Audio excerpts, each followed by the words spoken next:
People were dreaming about it, fighting for it, even abandoning their homes just to get one more bite. But no one ever asked why. Until the day her best friend didn't come home.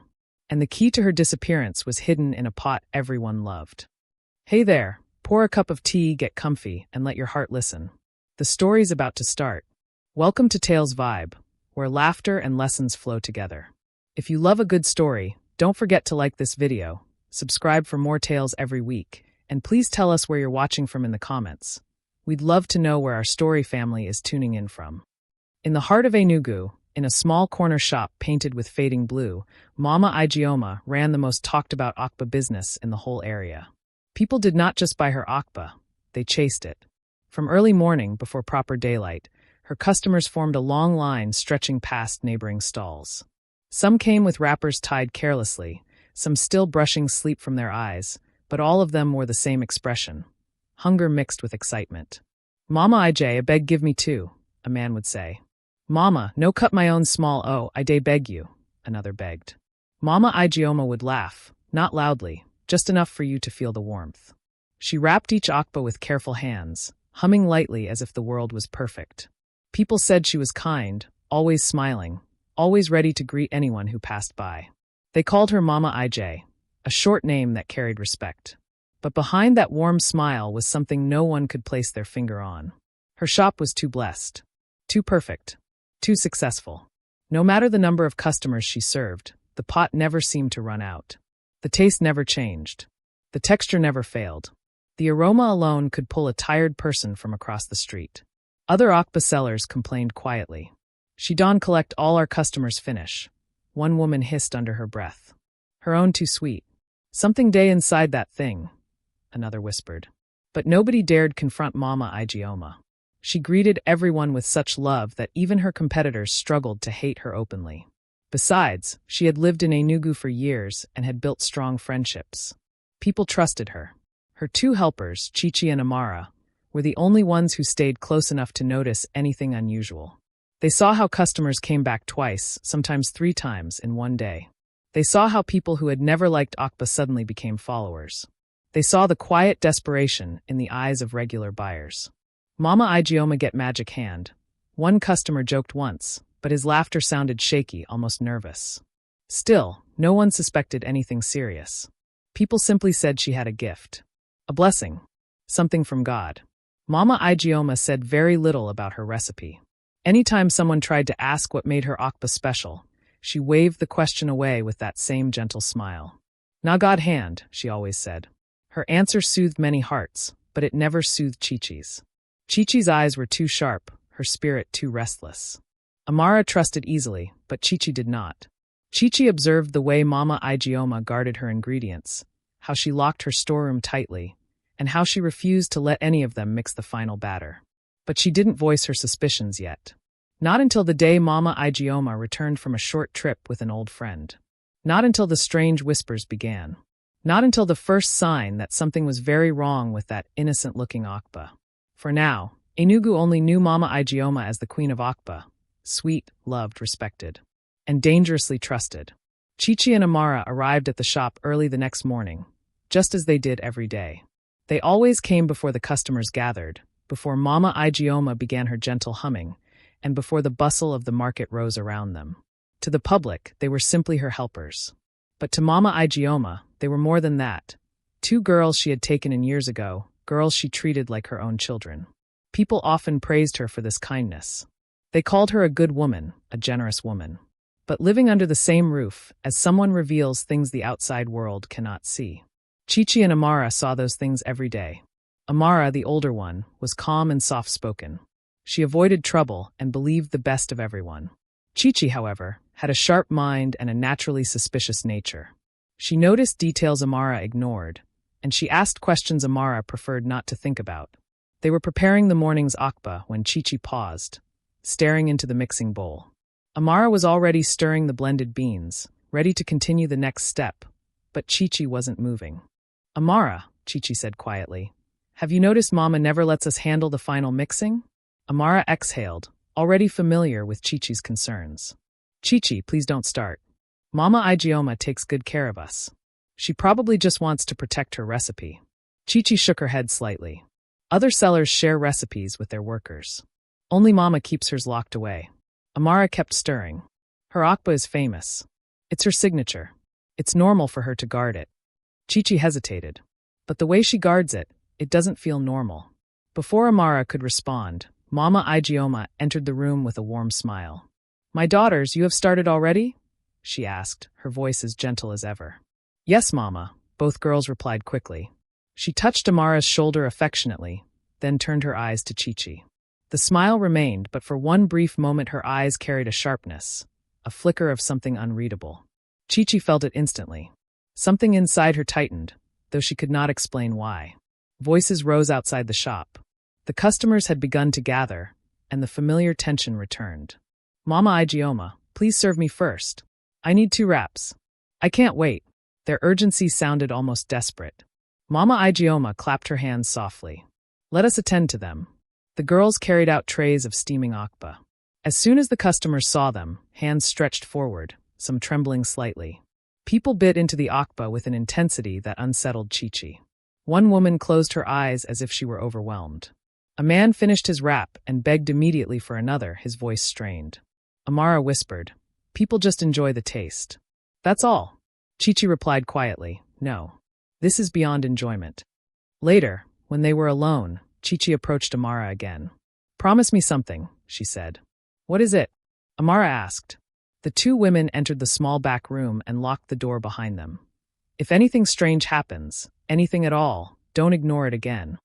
Amara hesitated, then nodded. "I promise." Neither girl knew how soon that promise would be tested. And neither knew that the first sign of danger had already arrived. 2 days after Chi made Amara promise to stay alert, something unusual happened at the shop. It was a little past noon when Mama Ijeoma stepped out, saying she needed to check something quickly.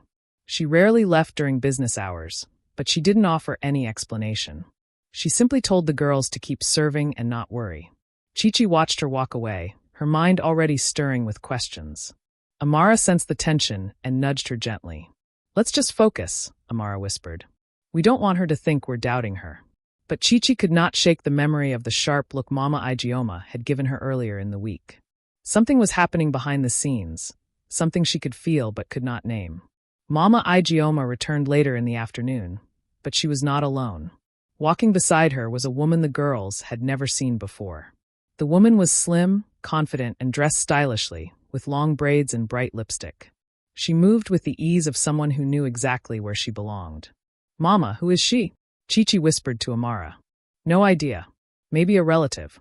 The woman looked around the shop like she was inspecting it. Her eyes lingered on the pots, the mixing bowls, the customers. She smiled, but it wasn't a friendly smile. It looked more like satisfaction. "This is Oge," Mama Ijeoma announced when she came inside. "My old friend from secondary school. She just returned to Enugu." Oge waved casually at the girls. "Nice to meet you." Chi murmured a polite greeting, though she continued studying the woman. Something about Oge made her uneasy. Amara stepped forward and asked if they should get more plates ready, but Mama Ijeoma shook her head. "No need. Oge and I will be inside for a moment," she said. Chi-Chi's heart began to beat faster. "Why lock the door?" she whispered. Amara tried to sound calm. "Maybe they're just catching up." Catching up didn't require locking the door. Chi-Chi moved closer to the door and paused. She couldn't hear much, only faint voices.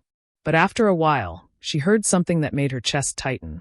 Plastic rustling, metal clinking, the soft thud of a container being placed on a table. Then a whisper. Too soft to understand, but too secretive to ignore. Amara tugged her arm. "Chi-Chi, leave it. Please." Chi-Chi stepped back reluctantly, but her mind was racing. When Mama Ijeoma and Oge finally came out, both women were smiling. Oge carried a small handbag now that she didn't have before. Mama Ijeoma thanked her quietly before guiding her out. The moment Oge walked away, Mama Ijeoma's mood shifted. She suddenly became extremely protective of the storeroom. She asked the girls to stay out of it completely for the rest of the day. She double-checked the door, tightened the bolt, and placed the key deep in her wrapper. Amara tried to shake off the discomfort, but Chi-Chi could not. Everything in her body told her that Oge had brought something into the shop, something Mama Ijeoma did not want them to see. By nightfall, Chi-Chi was certain. Whatever was wrong with the Okpa had just taken a new and dangerous turn. Chichi barely slept that night. Her thoughts circled back to Oge, the unfamiliar woman with the sharp smile and the handbag she hadn't carried into the shop. She couldn't forget the sound of rustling plastic and metal clinking behind the locked door. And she certainly couldn't ignore how Mama Ijeoma suddenly guarded the storeroom as if it held treasure. Amara kept reminding her to let it go, but Chichi's mind would not rest. The next morning, Mama Ijeoma behaved even more strangely. She hurried the girls through their chores and insisted they stay at the front of the shop. Each time Chichi tried to move toward the storeroom, Mama Ijeoma appeared beside her with a smile that didn't reach her eyes. "You don't need anything from there," she said softly. "Just focus on serving." The more she said it, the more Chichi's suspicion grew. Around evening, the crowd began to thin. Mama Ijeoma suddenly clapped her hands lightly. "You two can go home early today," she said. "I need to sort out a few things alone." Amara nodded immediately, relieved for the break. But Chichi froze. Mama Ijeoma rarely dismissed them early, and the few times she had, something unusual followed. She exchanged a subtle look with Amara, who whispered, "Don't start. Let's just go." Chichi walked out with her, but the moment they reached the corner of the street, Chichi stopped. "Amara, something is happening inside that shop," she said firmly. "If we leave again without checking, we won't know what we're living with." Amara grabbed her arm. "Chichi, don't do anything reckless. You don't know what Mama is hiding." "That's exactly why I need to know." Amara's eyes softened with worry. "Please, come home." Chichi took a long breath. "You go. I'll follow later." Amara hesitated but eventually left, casting worried glances over her shoulder. The moment she turned the corner, Chichi slipped back toward the shop, keeping low and quiet. Mama Ijeoma had pulled down the metal shutters halfway, leaving only a narrow gap. Through it, Chichi saw a faint light inside. She moved closer, heart pounding. Inside, Mama Ijeoma stood over the mixing bowl, the same bowl she never let them touch. She opened her wrapper and pulled out a small nylon bag. It was the same type of bag Oge had carried the previous day. Chichi held her breath. Mama Ijeoma tore the nylon open carefully and poured a small portion of the yellowish powder into the Okpa mixture. The powder dissolved instantly. She stirred quickly, her movements sharp and urgent, glancing over her shoulder as though expecting someone to appear. Then she did something that made Chichi's stomach twist. She whispered something, words too quiet to make out, but her tone was deliberate, as if following instructions. Amara frowned. "She would have told me." Chichi pressed closer, her pulse thudding in her ears. The final stirring lasted only seconds before Mama Ijeoma sealed the bowl, hid the nylon deep inside a cupboard, and wiped her hands as if nothing had happened. Chichi pulled away from the shutter and staggered back a few steps. She had finally seen it. There was a substance. There was a secret. And Mama Ijeoma was hiding it with everything she had. Whatever Oge brought was no ordinary ingredient. Chichi knew she could no longer stay quiet. But she also knew that revealing the truth might come with consequences she wasn't prepared for. Chichi walked home that night with trembling hands. Everything she saw at the shop replayed in her mind. The yellow powder, the whispered words, the urgency in Mama Ijeoma's movements. She wanted to believe there was a harmless explanation, but every instinct in her body warned otherwise. When she reached home, Amara was waiting at the doorway, eyes filled with worry. "What happened?" she asked immediately. Chichi shook her head. "I'll tell you tomorrow when I'm calmer." But tomorrow never came for Chichi. The next morning, Amara arrived at the shop alone. She had expected to see Chichi walking ahead of her as usual, but the girl never appeared. Amara asked a few neighbors along the way, but no one had seen her since the previous evening. When she reached the shop, Mama Ijeoma was already there, wearing her usual gentle smile. "Good morning, Mama," Amara greeted. "Good morning, my dear," Mama Ijeoma replied. "Where is Chichi?" "I don't know, Mama. She didn't come home last night." Mama Ijeoma paused only for a second before adjusting her wrapper casually. "Maybe she went to visit a relative. You know she likes to move around." Mama Ijeoma placed a reassuring hand on her shoulder. "Don't worry. I'm sure she's fine." But something in her tone made Amara uneasy. It was too calm, too prepared, like a woman who had expected this conversation. Amara wanted to ask more questions, but customers had already begun to arrive. Their voices rose in the usual desperate chorus. "Mama Ijeoma, please serve me first. I've been waiting since morning." Amara forced herself to focus on her work, though her mind was far away. She kept glancing at the road, hoping Chichi would suddenly appear with her usual bold smile. But the hours passed, and the girl remained missing. By midday, the shop was crowded, and the customers behaved even more strangely than before. A grown man argued loudly with another customer over who deserved the last wrap. A woman nearly cried when she thought her turn had passed. Their hunger looked like desperation, like something in them was pulling them toward the Okpa beyond normal craving. Amara's chest tightened. She remembered Chichi's voice the night before. There's something in that mixture. Amara felt fear crawl up her spine. When the crowd finally thinned, she approached Mama Ijeoma again. "Mama, we need to look for Chichi. She wouldn't disappear like this." Mama Ijeoma's face remained calm, but her eyes hardened slightly. "Amara, focus on your work. Chichi will return when she's ready." "But, let it go," Mama Ijeoma said quietly. "Some things are better left alone." The finality in her voice silenced Amara. She stepped back slowly, her breath shallow. For the rest of the day, Mama Ijeoma moved around the shop with unusual focus, guarding the storeroom even more tightly, keeping the keys close to her body. Not once did she mention Chichi again. By nightfall, Amara knew in her heart that something terrible had happened. Chichi had not simply traveled. Chichi had not simply decided to stay away. Chichi had vanished. And Mama Ijeoma was the only person who didn't seem surprised. Amara barely slept that night. The empty space on Chichi's mat kept pulling her awake. She had checked every corner of the compound, asked neighbors, even walked halfway back toward the shop at dawn, hoping she would see Chichi coming from somewhere. But no one had seen her. By the time she arrived at the shop the next morning, customers had already formed a line. Some of them looked restless, shifting from foot to foot as if waiting too long was painful. Amara stepped behind the counter, her chest tight. She kept scanning the crowd for Chichi's face, but all she saw were hungry eyes and impatient hands. When Mama Ijeoma arrived, she greeted everyone cheerfully, her smile unchanged. She didn't mention Chichi at all. She walked straight to the back, unlocked the storeroom quickly, and shut it behind her before Amara even took a step forward. Amara swallowed hard. Something inside her whispered that Chichi's disappearance was connected to that room. "Amara, bring plates," Mama Ijeoma called from inside. "Yes, Mama," Amara replied, forcing her voice to stay steady. As the sun rose, the rush intensified. People were not just eager, they were desperate.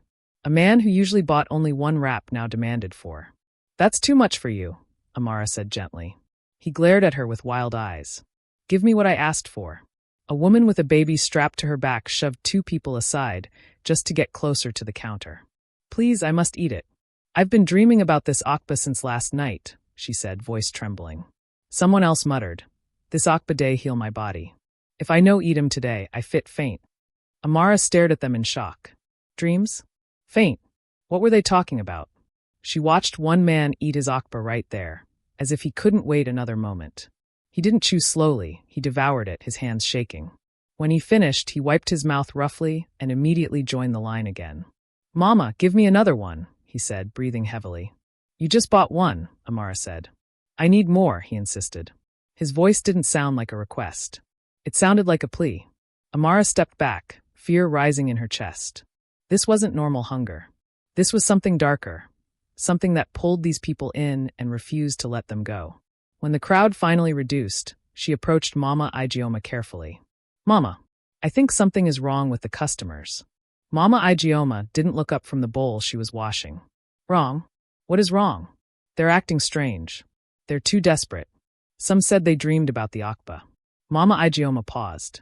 Just for a second. Then she smiled calmly. "People dream about things they love." "It's more than that," Amara whispered. Mama Ijeoma's voice shifted slightly, controlled but firm. "Amara, don't let fear confuse you. The customers simply enjoy my food. Focus on your work." Amara wanted to argue, but the sharpness in Mama Ijeoma's tone stopped her. She stepped away quietly, her thoughts heavy. By evening, more incidents confirmed the change. A boy burst into tears when he learned the Okpa was finished. 2 friends argued over who deserved the last wrap. A pregnant woman begged on her knees for one more plate. Amara felt her throat tighten. This was no longer a business. This was an obsession. The same obsession that had taken Chichi away. And now it was spreading through Enugu, one wrap of Okpa at a time. Fear grew with each passing day. The customers kept getting more restless, more desperate, and more unpredictable. Every time she looked at their faces, she saw the same uneasy hunger. And every time she looked at the empty space where Chichi used to stand, she felt a fresh wave of dread. 3 days after Chichi's disappearance, a new face appeared in front of the shop. His name was Chaik. He had just arrived in Enugu from Nsukka to visit his uncle, a well-known pastor in the area. His uncle often spoke about Mama Ijeoma's famous Okpa, so Chaik decided to try it himself. He joined the long line, watching people push and argue as if they had forgotten basic manners. A middle-aged man nearly fought with a teenager because he thought the boy was trying to jump the queue. A woman kept pacing back and forth, muttering, "I hope there's still some left. I hope there's still some left." Chaik frowned. "Is Okpa this serious in Enugu?" he whispered to himself. When he finally got to the counter, Amara served him one warm wrap. "Welcome," she said politely, though her eyes looked tired. Chaik thanked her and stepped aside to taste the food. The moment the Okpa touched his tongue, he froze. The flavor hit him so intensely, it almost startled him. It wasn't just delicious, it was overwhelming. A strange warmth spread through his chest, and for a brief moment he felt light, almost distracted from where he stood. It took effort to pull himself back and swallow. He stared at the Okpa again, puzzled. Something about the taste didn't feel natural. He looked around. A man nearby was eating his own wrap so fast that pieces fell to the ground. Another woman finished hers and immediately rejoined the queue. No one seemed embarrassed. No one seemed to care. They only wanted more. Chaik's unease deepened. This was not normal behavior for street food. He folded the remaining Okpa and walked closer to Amara, lowering his voice. "Excuse me," he said. "Why are people acting like this?" Amara stiffened. Her eyes shifted toward Mama Ijeoma, who stood near the storeroom, arranging plates with unusual precision. I don't know," Amara replied quickly. "People just like the food." "It's more than liking," Chaik said. "There's something strange in the way they eat it." Amara swallowed hard, unsure if she should say more. She remembered her promise to Chichi. She remembered the fear she felt when Mama Ijeoma dismissed her concerns. She looked at Chaik's face, calm, steady, and genuinely worried. "Please," Chaik said quietly. "If something is wrong here, you can tell me." Amara looked around again, making sure Mama Ijeoma wasn't listening. Then she whispered, "You're not the only one who noticed." Chaik leaned closer. "What do you mean?" Amara hesitated. Her hands shook slightly. "Someone else saw things before, but she's gone now." "Gone?" Chaik repeated.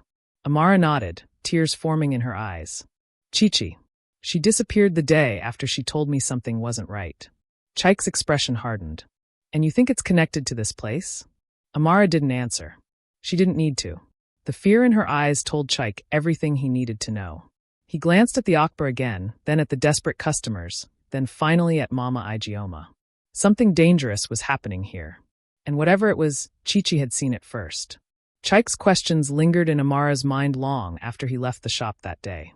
She tried to focus on serving customers, but her hands trembled each time she wrapped a piece of Okpa. Each desperate face that stared back at her reminded her of Chichi's warnings. And every time she looked toward the storeroom, she saw Mama Ijeoma's calm, guarded expression, an expression that hid far too much. When the shop finally closed that evening, Chaik returned. He stood at a distance, waiting until Mama Ijeoma stepped inside to clean the counter. Then he approached Amara again. "You didn't tell me everything earlier," he said gently. Amara looked down at her hands. "I shouldn't even be talking to you," she whispered. "If Mama finds out." "I'm not here to cause trouble," Chaik said. "But I can see you're scared. And when someone is scared like this, something is truly wrong." Amara's breath hitched. She bit her lip hard, fighting the urge to speak. But the weight of everything she had carried, Chichi's fear, her disappearance, the strange behavior of the customers, and the mysterious visit from Oge, pressed down on her until the words burst out. Chichi didn't just disappear. Amara blurted out. Chaik's eyes sharpened. "What happened?"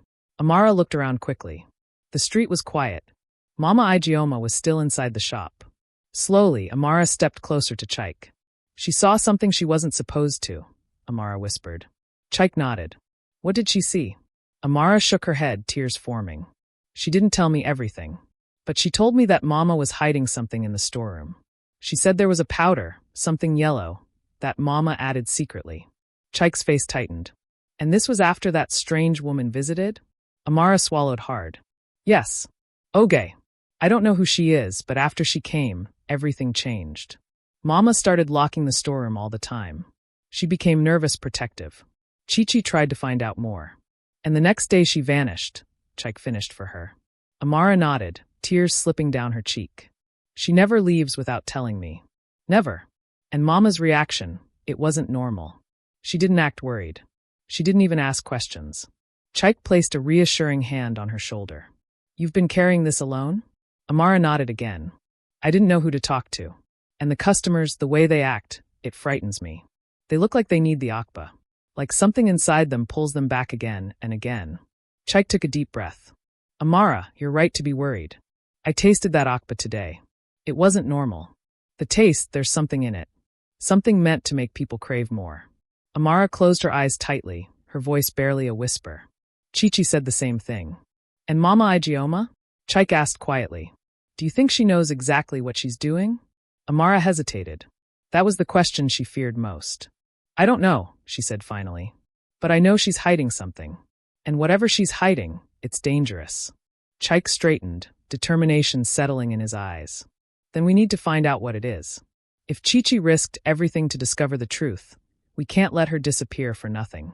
Amara looked up at him, fear and hope mixing in her expression. Chike, if we do this, we must be careful. Mama watches everything. I understand, he said. But we can't stop now. At that moment, the shop door creaked open. Mama Ijeoma stepped out, her eyes scanning the area. Amara's heart leapt into her throat. Chike quickly stepped back, pretending to adjust his bag. Amara, Mama Ijeoma called calmly. Are you not going home? Amara forced her voice to steady. I'm leaving now, Mama. Mama Ijeoma's eyes flicked between the two of them before she finally nodded. As Amara walked away, Chike's words echoed in her mind. We can't stop now. Amara barely spoke on the way home. Her hands stayed clasped tightly together, and her mind replayed the moment Mama Ijeoma stepped out of the shop. It felt as though Mama had sensed something, like she could almost see the fear Amara was hiding. When night finally settled, Amara sat on her small mat staring at the doorway. She couldn't sleep. She kept thinking of Chike's promise, of Chi-Chi's disappearance, and of the strange powder she had never seen but now believed existed. The next morning, she left home earlier than usual, unable to stay still any longer. Chike was waiting near the corner of the street, just as they agreed in hurried whispers the previous night. You came, he said softly. I couldn't stay home, Amara replied. I kept thinking about everything. Chike nodded. Today is the day we find proof. Amara swallowed. Are you sure this is safe? No, he admitted. But if we don't act now, things will get worse. Together, they approached the shop. The line of customers had already formed, their voices sharp with impatience. The moment Mama Ijeoma arrived, she went straight to the storeroom as usual, locked it from inside, and then returned to the front to greet her customers. Chike watched her movements carefully. Every step was precise. Every gesture had purpose. Mama Ijeoma was a woman guarding something she could not afford to lose. When the morning rush finally slowed, Chike whispered to Amara, It's time. Amara stiffened but nodded. She walked up to Mama Ijeoma with a smile she practiced carefully. Mama, can you help me in the back? One of the plates fell behind the shelf. I can't reach it. Mama Ijeoma hesitated. Why not use the stick beside the basin? I tried, Amara said quickly. It slipped into a tight corner. I need help. Mama Ijeoma looked toward the storeroom, exactly as they expected her to. She didn't want to leave it unguarded. Her eyes narrowed slightly, as if weighing her options.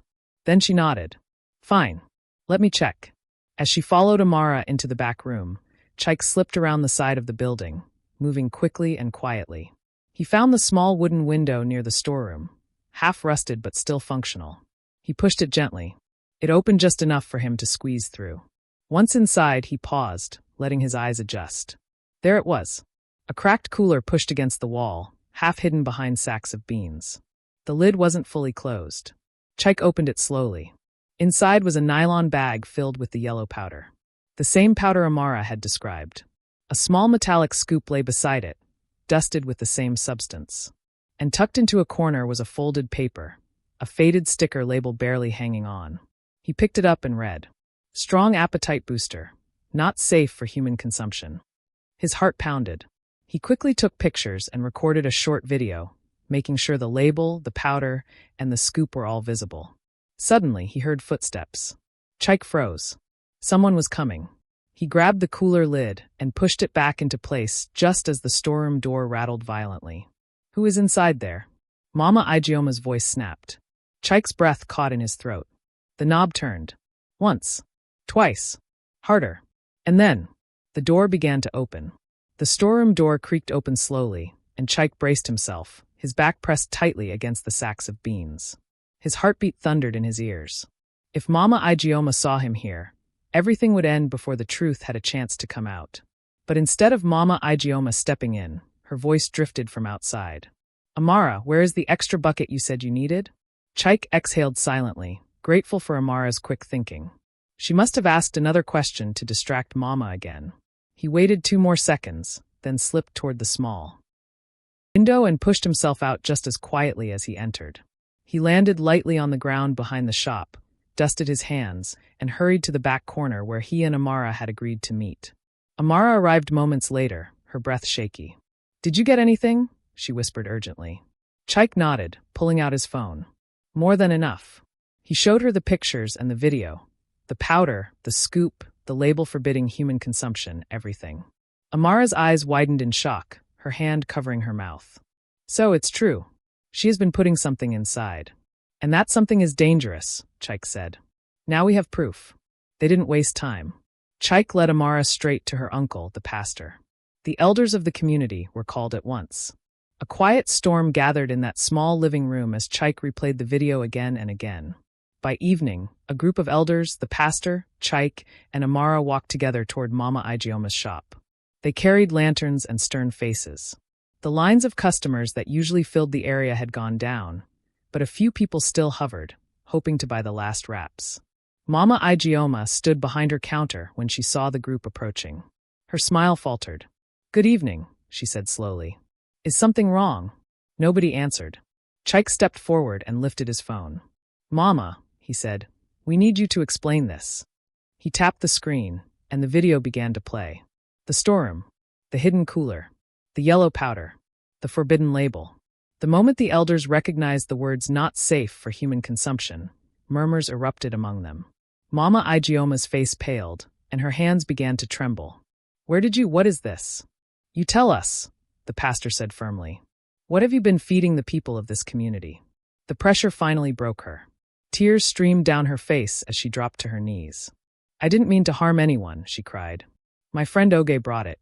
She said it would make people enjoy my Okpa more. She said it was harmless. I only wanted my business to grow. I only wanted to be the best." "And Chichi?" Chike asked sharply. Amara stiffened beside him. Mama Ijeoma closed her eyes in agony. "She found the powder. She threatened to tell people. I panicked. I warned her to keep quiet. She ran away. I don't know where she went. I was afraid she would expose me." The elders exchanged furious looks. "You broke the trust of this entire community," the pastor said. "You used a harmful substance to control people. You hid the truth. You endangered lives." The verdict was swift. Mama Ijeoma was ordered to leave Enugu immediately. She would no longer run a shop, no longer sell food, no longer be welcomed in the community she once ruled. As she was escorted out, she looked back at Amara, her eyes full of sorrow, guilt, and something darker. "You can chase me out," she said quietly, "but hunger will always find someone who wants to be great too." Then she turned and walked away into the night. In the weeks that followed, the cravings of the customers faded. The strange dreams ended. Peace returned to the market. Amara reopened the shop, selling clean, honest Okpa. People trusted her, slowly at first, then completely. Chike stayed a few more days to help before returning to Nsukka. As he walked away, he looked back one last time. The shop looked normal again. Safe. Alive. But somewhere far beyond Enugu, travelers whispered about a woman selling Okpa with an unusually sweet smell. A woman who went by one name. Mama Ijeoma. And that's the end of today's tale. We hope it brought a smile, a thought, or a little bit of magic to your day. If you enjoyed this story, please like the video, subscribe to Tales Vibe for more weekly tales. And tell us in the comments where you're watching from. We love hearing from our story family all around the world. Until next time, keep your heart open, your imagination alive, and remember, laughter and lessons always go hand in hand. See you in the next story.